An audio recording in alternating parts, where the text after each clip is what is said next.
আগামী 9 ফেব্রুয়ারি জলপাইগুড়িতে মনীষী পঞ্চানন বর্মা স্মারক ভবনের শুভ উদ্বোধন করবেন রাজ্যের মুখ্যমন্ত্রী মমতা বন্দ্যোপাধ্যায়। হাওড়া থেকে ভার্চুয়ালি এই উদ্বোধন করবেন রাজ্যের মুখ্যমন্ত্রী মমতা বন্দ্যোপাধ্যায়। শুক্রবার শিলিগুড়ি জলপাইগুড়ি উন্নয়ন কর্তৃপক্ষের কার্যালয়ে এক সাংবাদিক বৈঠক করে এমনটাই জানালেন চেয়ারম্যান সৌরভ চক্রবর্তী। মনীষী পঞ্চানন বর্মা স্মারক সমিতির তরফে শিলিগুড়ি জলপাইগুড়ি উন্নয়ন কর্তৃপক্ষের কাছে একটি প্রস্তাব দেওয়া হয়েছিল। সেই প্রস্তাবের ভিত্তিতে শিলিগুড়ি জলপাইগুড়ি উন্নয়ন কর্তৃপক্ষের প্রচেষ্টায় জলপাইগুড়ি রাজবাড়ী পুকুরের কাছে মনীষী পঞ্চানন বর্মা স্মারক ভবন নির্মাণ করা হয়েছে।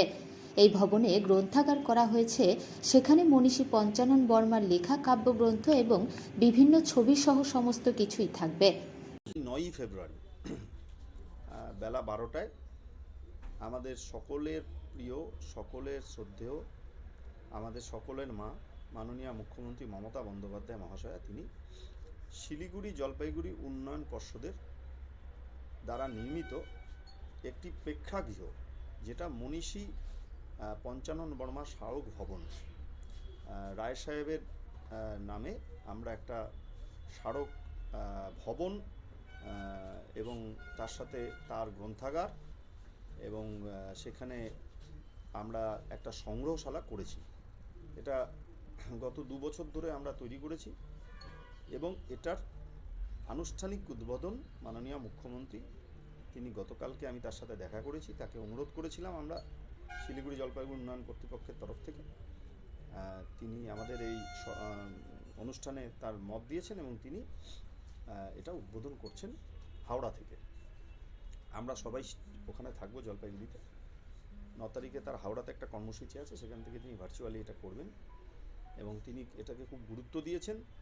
এবং এই সংগ্রহশালা এবং লাইব্রেরি কাম যে ভবন আছে, এটা পঞ্চানন বর্মা স্মারক সমিতি যে আছে, মনীষী পঞ্চানন বর্মা স্মারক সমিতি, সেই স্মারক সমিতি তারা আমাদেরকে এটা প্রপোজাল দিয়েছিল একসময় এবং এটা পুরো সরকারি ভবনই এবং সেখানে আমরা সংগ্রহশালা করছি, লাইব্রেরি করছি এবং একটা ভবন যেখানে যে কোনো অনুষ্ঠান করা যাবে।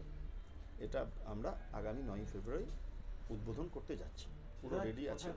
এটা জলপাইগুড়িতে, জলপাইগুড়ি যে আমাদের রাজবাড়ি দিঘি প্রজেক্টটা আছে তার আগেই স্পোর্টস কমপ্লেক্স যে আছে, স্পোর্টস কমপ্লেক্সের জাস্ট অপোজিটে এটা নির্মিত হয়েছে নতুন ভবন এবং এটার সাথে সাথে তিনি উদ্বোধন করছেন এবং আমরা কৃতজ্ঞতা জানাচ্ছি মুখ্যমন্ত্রীকে।